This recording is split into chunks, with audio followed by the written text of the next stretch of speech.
Welcome back to Mark Remeets World. I am your host, Mark Levy, and I am so happy to be here today for you with a new episode of Mark Remeets World.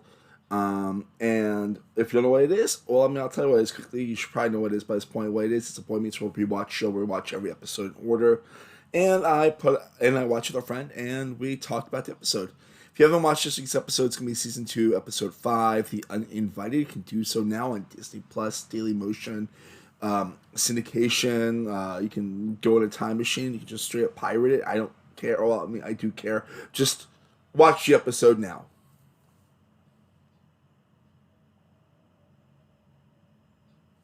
Great. All right. So after this, you will see myself with my guest Rachel Nielsen. After the little transitional thing that I just do. And we're back. Yeah, sorry for taking last week off. Time and life gets in the way sometimes. So we are here. We're persevering. There's a fucking snowstorm outside. Not here. Not here. For Whatever. once. For Okay. once. Okay, we get it. We get it. You're better in Minneapolis sometimes. But I'm here with my favorite guest, the one, the only Rachel Nielsen. How are you? Hi. I'm good. It is not snowing here. Oh, it Like, is. It is snow.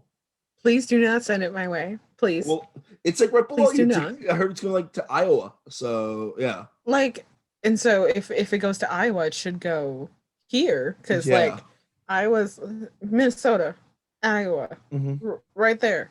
That's how geography works, right? yeah. Uh Basically, yeah. but yeah, no, we haven't gotten any snow yet. We were supposed to, but then nope, I don't see it. It happens. All right, so let's talk about this episode. It's The Uninvited. It aired on October 21st, 1994, directed by David Trainer and written by Susan S.L. Jenkinson, a very typical group of people for the show. The plot of the episode is it's Cory's first high school party, and Alan throws out his back in the B plot. Which is also a very, very funny B plot. I'm not going to Yes. we have a lot to talk about that B plot, which I'm very excited about. Yes, So yes. yeah, and we'll talk about that in all the ways that we can. All right, so let's start off with the episode. Starts off, Alan walks in, he's got catalogs. He's like, "Oh, I'm getting all these old people catalogs." So And that has happened to me before. That's happened to me like a couple years ago, and nowhere near that age. But yeah, I of would get course. stuff from AARP or just random things that are for people my parents' age, not my age. And I was like, Yeah, how did I get on this mailing list? I'm like, what? like I've been added to like Trump mailing lists, but I think that was more my fault because like back in 2016 when people were trying to fill up Right. his rallies with empty seats. Mhm. I know I definitely signed up for like 100 empty seats once, but that was Yeah. whatever. But like, yeah, no, it's that thing of like, once you get a mailing list, it sucks. Like, Yeah. No, yeah, there's I'm not that old yet. Stop. like, and then of course they get the very cliche joke of like where the joke is depends. Mhm. Like, and they're talking about the diapers for adults. That was Um, really funny. That was a funny joke. yeah. And like you know, like a cute little banter between Amy and Alan here. You find out Alan the reason why Alan's probably signed up is because he signed up for high potency vitamin E, which Like Disney's way of saying Viagra. I don't know. Because he alludes to the fact It's that definitely a sex thing what they're talking about, yeah, for right, sure. he alludes to the fact that he did it for Amy so they could, have some fun times in the bedroom. But I don't know why I I'm think doing that was that. I'm just like, yeah. they're definitely alluding to the fact that he needs a little bit more oomph Yeah. His which is fine. And she's like, I'm very thankful for that, thank you. But they don't say Viagra. They high potency vitamin E. I was gonna I don't look know. up to see if vitamin E has qualities for that before this. I didn't get a chance to because literally right when you're like, "Hey, I'm ready to record," I was like 2 minutes left in the episode. I'm like, ugh. So that's how that went. But yeah. And then Cory and Sean would run by like, "Hey, we're gonna play basketball," and and I was like, "Yeah, you want to play with your old man?" And they're like, "Okay." And then uh, did I write down what Alan says when he throws? He's like something like, I'm gonna go play basketball with my homies or something. And then he tosses it and he's like, can't move. And it's actually like, I don't know who I'm gonna give my MVP to yet in this episode, but like, Will Russ is in a very, very strong contention right now, just because he has a very, very funny performance this episode, where like the rest of the scene is he's like in such severe pain and trying to be so cool, and Amy's just like, "Are you okay?" And he's like, "Am I outside yet?" Like, right. That is very much real pain. Very much real pain. Right. We both have back issues, so yes, very much real pain. Like, the first time I ever pulled, so you know the extent of my back issues, but like the very first time I ever pulled a muscle in my back, I was literally bending over to put on a pair of boots. Like, was not doing anything remotely like strenuous or what have you. And like, you bend over, you put on your boots, you feel a little twinge, and you're like, oh, it's fine. I'm like, I wasn't even in my 30s yet. Like, I was in my late 20s, and I literally get in my car to go drive to work, and my commute was like half an hour. I couldn't get out of my car. Like, could not get out of my car, was literally like walking hunched over into my workplace. And I go, guys, I think something's wrong with me. So yes, it is a very, very real thing. Oh, it's real. It's 100% real. It's just that thing of like, you're like, like, yeah, I mean, it just like my back spasms, which is like the worst part it does. But like, I remember like the first time I had back spasm, I was like in 5th grade. I remember I was at my temple and I sat down in the chair and it just hit me. I'm like, ugh, you know. You're like, I can't move. And I remember I started crying, and yeah, it's the pain is ridiculous. Mm-hmm. Yay for chiropractors! Hell yeah. If it works for you, of course, then like get one for audience. I know for you. No, it works for me specifically. And it works for me if it doesn't work, if it doesn't work for you, that's fine. But it works for me specifically. Yeah. And then we go to class, and literally everyone is passing notes. Like literally, I think like a note touches everyone's hand before. I saw like 3 or 4 at least. There's at least 4 notes. Yeah. But like, and also the class is like 12 people, but like it definitely goes through like rotations of like. And also, you meet people in the class that you've never seen before. Right, there's definitely like 2 characters in this episode that are definitely one-off characters, but like, it's just it's also like really funny that like, why is Feeney the principal and teaching at the same time? Like, how fucked up is John Adams High School that Feeney was he the principal at that time? Like when they go, season 2 starts off with him becoming the principal of John Adams High. That's right. Like I hadn't. It's been a minute. And this is the first time. This is the first time you actually see him teaching. Normally, it's just him like walking around or at like the principal's office, which is sometimes a bathroom. But yeah, but yeah, it's just. And so like Feeney starts reading the notes, and it's like very casual. And then he's like reads. Those girls are shady. Those girls are very shady. Yeah, they're not my favorites, but I definitely would have had a crush on. I definitely had a crush on the main girl for sure. I know myself well enough. I know I had a crush on the main girl for sure, and that's okay to say because she's also older than me. But that doesn't matter. But so like Feeney starts reading the notes aloud, and he's like, "Oh, like is this a makeup party?" And that's like Cory's just mortified. Cory is mortified, and he's like, "You said the wrong word," and he's like, "Oh yeah, is it a make out party?" Which doesn't help it, honestly. I don't think Feeney helps it with that. And it just gets really awkward. And like everyone's just curious what's going to happen with Melissa's party, like when class gets out, and then we get our first appearance of Harley, Joey, and Frankie in a while. Yes. Also, like I did not realize how. I mean, normally, like in sitcoms, they cast older adults as like older high school students, but the age range between them and Cory Matthews / Ben Savage is kind of astounding.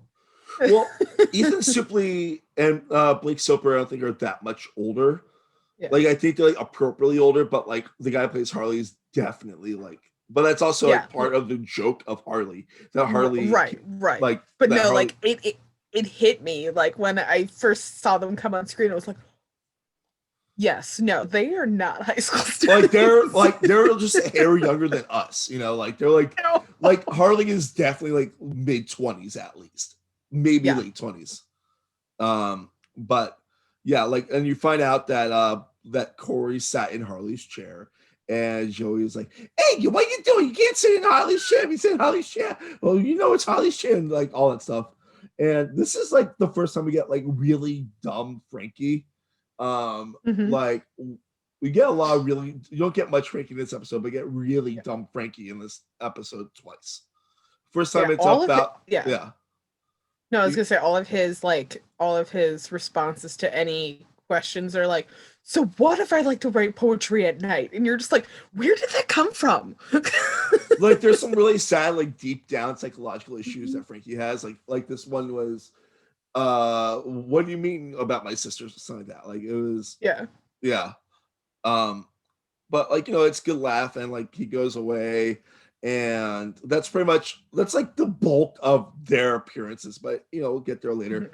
Mhm. um and then I forgot about this, but the nerds from season 2 episode 1 that are like, oh boy, high school, they appear again, like the alternate Cory and Sean appear, and Mhm. like they're like, I swallowed the rook while playing like chess, and you're just like, God, these sad nerds are so sad. Um, yeah, Still don't know how to play chess. I don't either, but I really enjoy the Queen's Gambit. I wanted Same. to bring up something. So Cory's wearing a necklace for like half this episode, like with Yeah. a big old bead on it. I had the exact same necklace. I didn't wear it I much because think I was like not. no, so like I'm pretty sure like every guy in seventh grade had that necklace.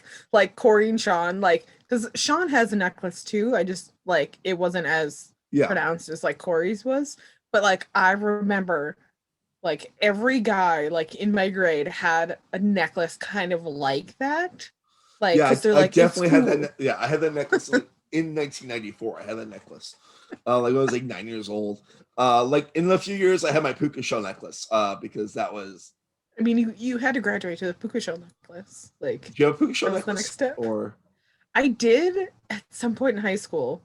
Like, yeah, I don't remember. I can't remember what.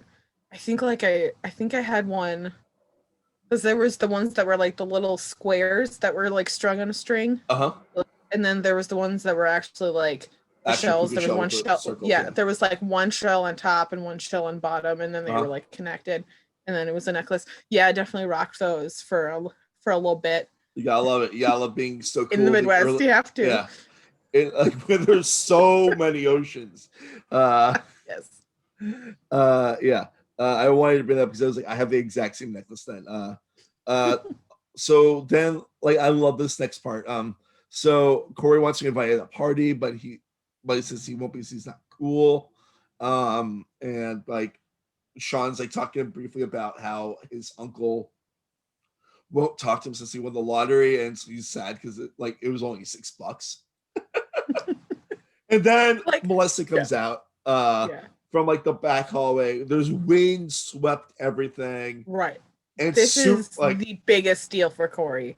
Like, this whole sequence of this like montage of her handing out letters is like 2% of the episode. It's a good chunk. It's like a minute of the episode. it is.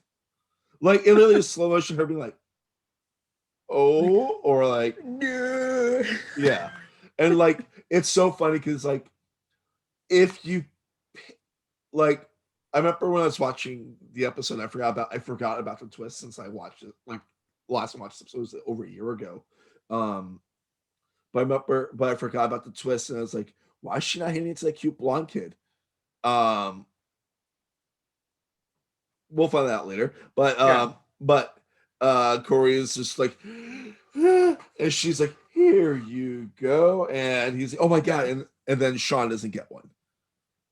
And that's the biggest point of the episode. Sean right. is It's a the huge, yeah. uninvited. And it was a really cute sequence, like how they did all that whole thing, you know. Mm-hmm. And So like, yeah, yeah, and Cory thinks that like his life is made. He's been invited to a party. Like yeah. like all of his problems have floated away. And then like Sean is over here like, let's go to class. Like it's no big deal. Actually, it's a really big deal to Sean that he did. It's a big deal because Sean's kind of sad. Like it's like the first time like doing something that's not together, you know. Yeah. Um, and then like that happens, and then like we cut to the cafeteria, and Cory's trying to put money in the vending machine. He loses money in the vending machine. Turner sees him, and he's like, "Yeah, I kicked the machine." And Cory kicks it. He's like, "No, no, no! You have to." I wrote down the exact quote. You have to punish the machine, and like Turner does that like turn around kick thing, and like the soda comes out. Turner's mullet is just in full view, mullet central. Like I forgot Turner's mullet. Like all of a sudden he came on screen and it was just like mullet. If I'm And not I was mistaken, just like, his mullet lasts longer than like anyone else's mullet in the show. I think it think lasts for so. Like I because I know think his mullet Alan's mullet's only season 1, and I think right. Turner's is like 2 seasons, maybe 3. His mullet lasts for a while, and then he definitely gets a haircut. But like that mullet is just like so curly and bouncy. It's just coiffed. It's just perfectly like early 90s, late 80s. Like, hey, I'm a tough, cool teacher. Well, he's a tough, cool teacher. He wears like the brown tweed coat, jeans, Yeah. and like the button up shirt with the tie, and he just like kicks the crap out of the machine. Like, And then I love like immediately what happens like afterwards, like because like the scene with Turner and Cory is not that big of a deal. Like he talks about the party a little bit, and he's like, "Oh, you should hang out with your friend." Like that's like basically it. And then like he leaves, and then Cory kicks the machine, and and the soda comes out, and Feeney catches of course, him. Sweeney walks by. Yeah, and he's like, "Don't like hurt the machine." And Feeney's like, "You're gonna have detention, and I'm taking the soda." So. I wonder what that soda was. It kind of looked like ginger ale or root It beer. was a white can with like black lettering on it. Yeah, In my brain, it's a diet soda. might be. Like in my brain, yeah, in my brain it was like, because like normally like cola, Yeah. like red, Right. but like it kind of reminded me of either like a lemon lime or like a ginger ale or maybe a root beer. Well, it was so weird because it's the most generic can, and I was Yeah. like trying to see it, like when they showed Cory like after like at the end, and like you don't see that white can with black lettering. You see like the generic Coke, you see the generic Sprite, but you don't see like generic white with black lettering. Audience, you can make up your own soda. It's choose your own soda. It's the Yes. it's like the Airhead mystery flavor. Yes, it's the mystery soda. Yeah, that'd be so weird. Like, is this banana? Banana soda. Fanta's got weird flavors. It was the first weird thing I could think of. So then we cut back to home. Alan's like literally like this, but like lying down. That's real life, legit. Alan's in like bad shape. Like he's in bad shape. He's still reading the catalog, and this part made me laugh so hard. The joke of who. The low impact Buddy Epson. It wasn't even just that Buddy Epson, like, which from is Beverly Hills. I know. I'm just imagining Jet Clampett being like, "We're working like, out." He's sitting in a chair, just lifting. Like he's just doing what we're doing right now. That's all he's doing. That's all he's doing. It's super low impact. This is. But then we find out like Alan goes, "Yeah, so I've hit 40," and I was like, "That's not that far off." I know. I know. And then Feeney walks in. He's like ready to work out. He's like, "Come on, Al, let's go like to the Y and like work out and stuff." And Alan's like, "I can't really do anything." It becomes really, really clear that Feeney was brought by Amy to get Alan off the couch. Because like Amy Ray called the doctor, being like you have to get up. Like this is what you have to do to get better. It sucks, like, because there's that point where, like, yes, you have to, like, relax for a little bit so your back will get a break. But then there's also that point where, like, your back is stiff and you have to get up and kind of, like, Yeah. get some more motion into it. And definitely, like, Alan's kind of milking it. But it hurts. Also, I want to point out before we forget, because the scene has maybe like one of my favorite looks Betsy Randall ever, like that like pale denim and like that cool like light blue shirt. I was like, this is like such peak 90s, like Betsy Randall's dressed perfectly. Like I loved it. Like I don't ever like talk about clothing on the show, but I'm like that right there is like she's wearing the mom jeans, she's wearing the button-up shirt. It's just like perfect Betsy Randall. Like it's just like I love her so much. And then like Finny leaves, and this is when Amy is like, I'm gonna get you off this couch. And she gets on the couch and she's pulling Alan. Alan's like, and like and then Cory walks it. Cory. Yeah. And he's like, Mom and Dad, it's a little bit early for you to do that. It's not even dark yet. So much sex jokes in this episode. I love it. And then immediately we get a very fun dated joke where Amy calls, I believe it's Amy calls Cory Wilt Chamberlain. It's definitely Amy around for sure calling Wilt Chamberlain. And for those that don't know, Wilt Chamberlain supposedly slept with 10,000 women. I don't know. Like it's in the thousands. Reference, but yeah, it's in the thousands. Like he was a really big, like for those who know, he was an amazing basketball player who was a ladies' man and slept with at least 1,000 women, which is a lot.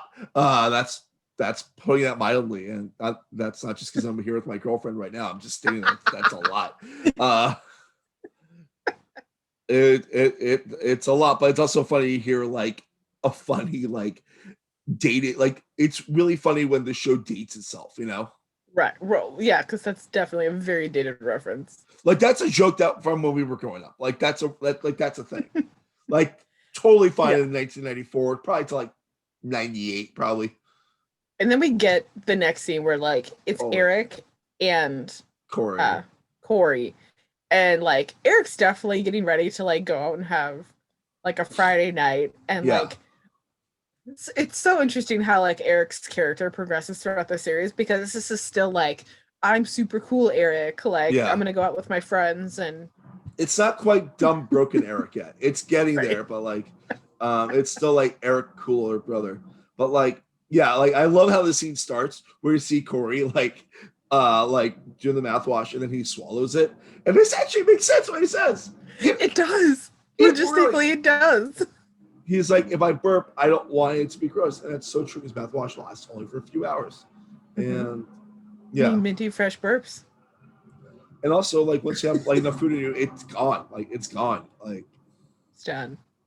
And like, and it's like, where? And Eric's like, where's my deodorant? And Cory's like, it's in my pants. And like, it's just like, I'm like, I was trying to like visualize like, just like the whole like container, or like did he just use some of it? Or my brain is like wondering if it's like he has the stick, if it's a stick, and he just has like resting on his balls.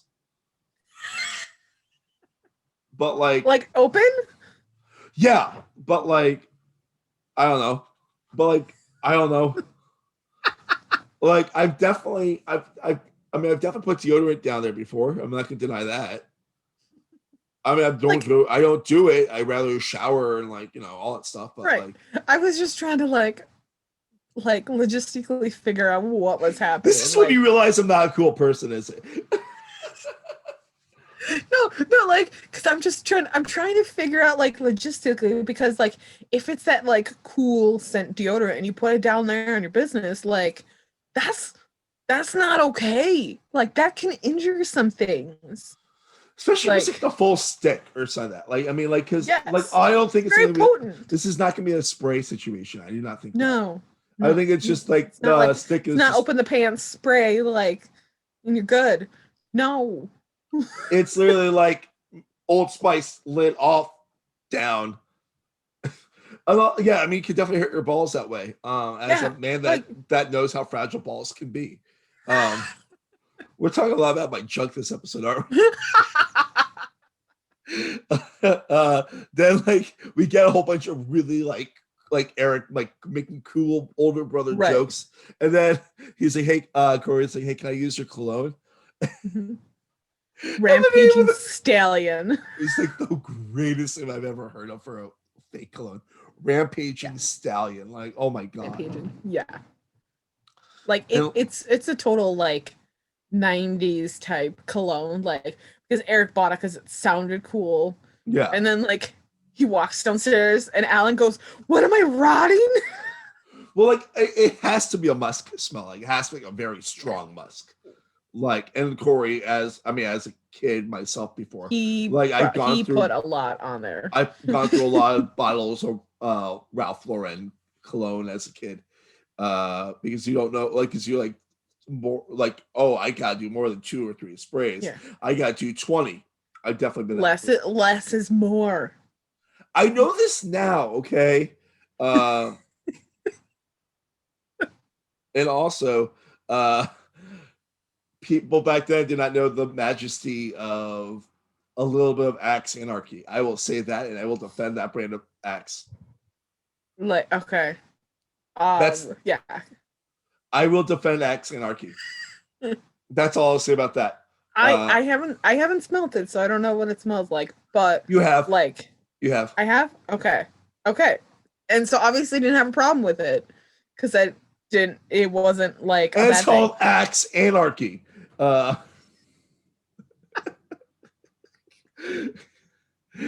yes, I can be a tool. Okay, I am a straight man. We know this now. Okay, cool. So Alan wants Cory to not forget who his real friends are, and Mhm. then so like Cory goes to Well, the because party. his mom goes, yeah, we're gonna go pick up Sean. Like Yeah, it was like second nature, like because you have Sean, you have Cory, they're always together. yeah, and he's like, no, he wasn't invited, and like all that stuff. And then like Cory gets to the party, and it's kind of dull. He gets there, he sees Melissa, and he's Hmm. like, oh, other guys that are less cool than me, Yeah, and you realize that Melissa was parents took all the cool guys off the list because they were unpredictable. And Cory is kind of taken aback yeah, by this. yeah, because he thinks that he's one of the cool kids, Yeah. and like you find out that like her parents love him, and that's why he was invited to the party. He's PA, he's parentally Parental, approved. Yeah. or was it parentally approved or parentally Parentally acceptable? acceptable. Yeah, Okay, acceptable. I couldn't remember, but And then yeah, like like this is like one of my favorite kind of Cory moments of like Cory like, oh no, I'm a tough man, like whenever he does like that type of weird shit. And he grabs her and she's like taken in a good way by this. right. She was like, "Oh, what are you gonna do, Cory?" And he's like, I'm in over my head. I don't know what's going on. I don't know But what to do."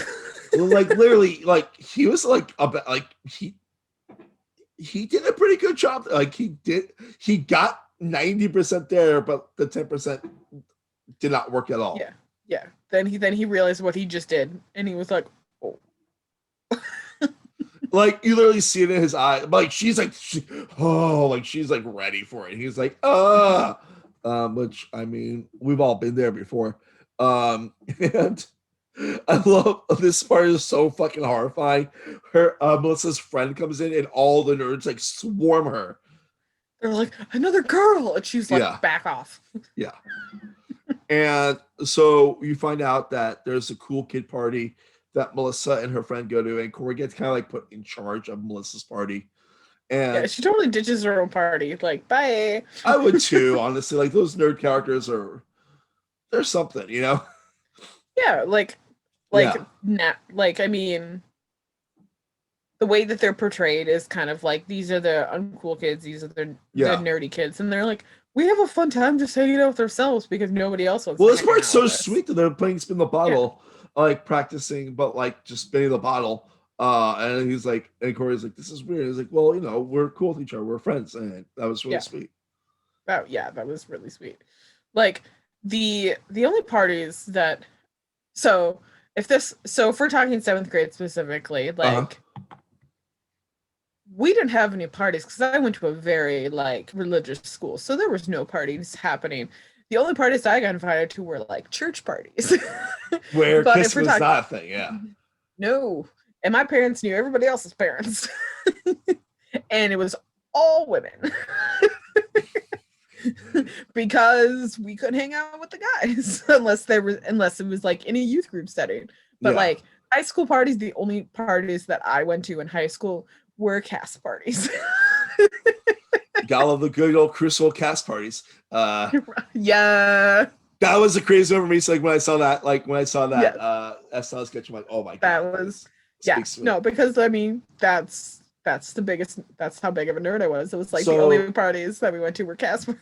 I'm really excited about what happens in the episode next because it's the Mhm. first actual appearance of Chubby's. Yes. And Chubby's is a really big thing for like seasons 2 through 4. Mhm. And So I'm guessing so Chubby's is just like a burger joint. yeah, There's no alcohol. It's just like a restaurant. it's really weird because it's like always overrun by children. Right. Like There are no literally, parents there.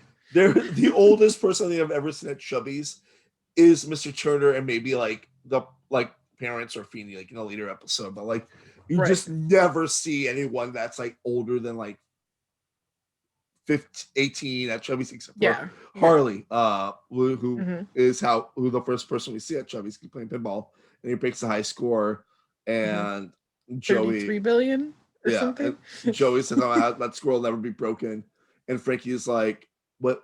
Frankie's like, "So what? I like to write poetry." Uh, So random. yeah, and it's great. And then like we find out like Cory comes in and Turner's there, but Chubby's turned into a mob scene, and we see that like everyone like Turner wants to leave, and he's like, we find out that like why is it a mob scene? Because that's where Sean is, and we find out Mhm. that Sean is actually really cool, like really cool. Mhm. And It's very Cory's cool. like Cory's like, I don't know if you want to hang out with me, I'm not cool. And Sean's like, you're my best friend, I want to hang out with you. Oh, And that's like the bulk of like what happens yeah. next Yeah. 2 minutes. It's like a little bit longer than it needs to be, but like Yeah. No, yeah, Sean is great because he's like, yeah, even though you ditched me to go to this party and I couldn't go, like yeah. I still want to hang out with you. You're still my best friend. Like that's not going to change. And then the credits roll, and then we have our credit scene where Alan's still on the couch. He now has one of those claw things, and he's got a cookie. And Amy's like, "Well, since you're dying anyways, I might as well show you." Well, What I'm going to there's have like, for my next husband or something. well, like she's Yeah. like another catalog came, and I got this for my next husband, and she's like, "I'll give you a sneak peek," and it's her like in lingerie, and then he Mhm. has the cookie in the claw, drops the And cookie, it dropped. It was like it perfect. It was drops perfect. like Yes. perfectly dropped, and uh this gets him off the couch. That's the best way to put it. And he's still kind of ginger, but he's still like moving, but he's like using the claw as a He's got a cane. little pep in his step. I mean, Like we all would. And that's how the episode ends. Lots of sex in this episode. Anything else you want to talk about the episode proper before we start talking about some of the other stuff? I don't think so. All right, so let's talk about stuff like involving Joey and Frankie. Like I don't like I just find it so fascinating how Joey and Frankie, like Joey goes on his like 2 line long monologues about like how like Harley's chair is Harley's chair because Harley always sits in his chair and it'll always be Harley's chair until Harley actually graduates, which will never happen. So Harley's chair is always Harley's chair. And then Frankie's like, I am close to my sister, yes. Yeah. Like how does think, he yeah. how does they get from chair to sister?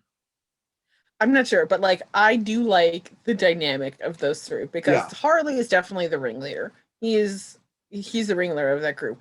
And then Joey and Frankie, they balance each other out really well because Joey's very manic, just like in your face all the time. And then Frankie is just this like very really slow.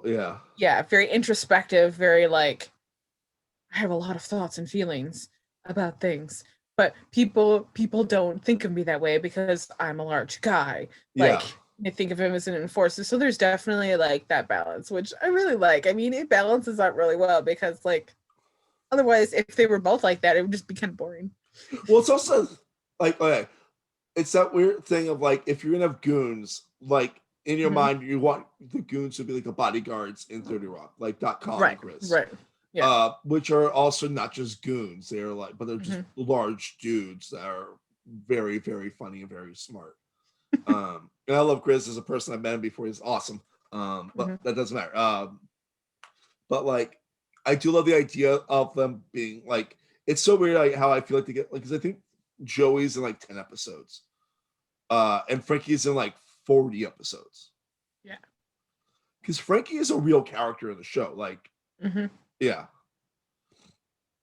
I just love like how it's like monologue, monologue, monologue, monologue, monologue, random thought, you know?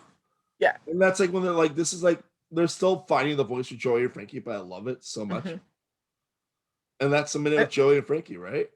Oh, yes. were you gonna say something or No, I was just saying like I enjoy Frankie because like he is just this like deep soul and just has so many like thoughts and feelings and is just very misunderstood by a lot yeah, of people, just one because of his size, and two, he's always put in the enforcer role because he is that size. yeah. And that is a minute with Joey and Frankie. So let's get down to Betsy Reynolds' greatest TV mom in the world. A one, two, three, four. Betsy Reynolds, the best TV mom. Yeah. Oh my god! Like this is such a great episode for her. Like Mm, she drives that B plot. Like she's using every tactic that she has up her like in her canon to get yeah. Alan to feel better. And like and like she finds out that her sex appeal is what does it. But like it's like she's like working out. Let's get him work out. Let's do whatever, and it doesn't work. And it's Well, it just also has yeah, like there's kind of that plot where like if that were to happen to Amy, she would be expected to kind of like suck it up and yeah, like move on with her day and keep the family running and going and taking the kids here to there and cooking and all of that stuff. But since it happens to Alan, like he is out of commission. He is he done. is He is on the done. couch. He's kind I'm not saying he's a big baby, but like I'm saying that like there is that juxtaposition between like what's expected of Amy Yeah, and what's expected of Alan. So like I think they deal with that really well because Amy's not letting him get away with anything. She was like, "Hey, you need to get off this couch because the doctor said this." And like Feeney's here to help you go work out. And so she was like, I know this is maybe not the best way to get you up off the couch, but hey, it might be the only way right now." yeah. Like she's trying. She's working really hard. Also, I love how sweet she is in the opening sequence. Like she's just so endearingly sweet in the opening sequence with the whole like catalogs and like old age stuff. It's just like I love it. Like I just fucking love her. Like I like it's just a really good Amy Karis episode, you know? Mm-hmm. Yeah, like and that's why Betsy Reynolds greatest TV mom in the world. All right, so episode MVP. I didn't decide until about halfway through our episode. For Mm-hmm. me, I think it's gonna be William Russ as Alan. He is just so funny and so silly and so believably in pain in this episode. Mm-hmm. And like we haven't seen like a B plot be so strong in a while, where it Mm-hmm. actually has about like 6 or 7 minutes of the episode in a long time. I feel like in Boy Meets World, but though like he's just his physical comedy is just so rich for me that I had to go to him. Yeah. Mine has to be Mr. Turner. Uh Okay. because even though he was in this episode for a very short period of time, like the scene that him and Cory have in the cafeteria, like he gives Cory some really solid advice Yeah. because Cory is like, look at my newfound coolness. I'm super cool, blah, blah, blah, blah, Yeah. blah, Yeah. blah, blah. And like willing to drop everybody at the wayside, his best friend, family, anybody at the wayside because other people think he's cool. And Turner says something, he was like, don't let that go to your head because that's not very cool. Yeah. Because coolness can come and go. It is Mhm. just this like ethereal thing that Yeah. happens. And other people determine your coolness in high school or in a large setting. You don't determine your coolness, but your friends that have been your best friends with you for many, many, many, many years, they don't care if you're cool or not. They just care if you're a good, decent person and you're their friend. So like, I enjoyed that, just like very like blunt, straight talk to Cory, because it was just like he's trying to get through to Cory, like, hey, just because you get invited to a party and Sean doesn't mean you're a hot shit. It means that like this happened. It may not happen again, but like don't sell your friends out. Don't like ditch your friends because you got invited to one party. What if the party sucks and you ditched all your friends? And the party did suck, and yeah. Yeah, so that was my MVP. That's cool. Yeah, I like it when people get to like the small one. I do it myself sometimes. So, all right. Let's wrap things up. What about plugs for you? Plugs right now. We are in a pandemic, so I can't go anywhere to do anything. But your TikToks are amazing. So yeah, if you want to check out my TikTok, my handle is in my name there. It's at R2Neil2. That is also Instagram as well. I have been posting some cosplays. Most recently, I've been doing the Doris Murphy character, which is played by Rosie O'Donnell from A League of Their Own. That's my most recent character / cosplay that I've been doing. And so, if anybody knows Rosie O'Donnell, let her know. You tag her in all the. I do. Yeah. But it would be awesome because I think she is just an amazing human, and like she should see it. But yeah, that's what I've been doing lately. Awesome. For me, at Mark Levy 85 is the Twitter. If you want to email the show, markremeetsworld@gmail.com. Mark Talk is slowing down a little bit just because my brain's like, bleh. But I do have the next season of my online reality game. That's a choose your own adventure game on Saturday. If you're watching this before then, that'll be Saturday, February 6th at 6 p.m. Eastern Standard Time. That'll also be here on my YouTube page. It'll be live. The cast is really great. I'm writing the script right now. It's silly. Mark Talk is going to be around. Don't get me wrong. It's just I'm figuring things out on my end, which that's okay. Mark Remeets World is not going anywhere. It might take some hiatus here and there, like a week off here and there, but like I'm going. We're going. And yeah, we're getting through this. And next week I got Josh Benjamin again, which is great. Like he loves his literary style episodes. So Rachel, I'm so happy to have you here, as always. I'm happy to be here. This was so much fun. And I will see you guys next week. Bye.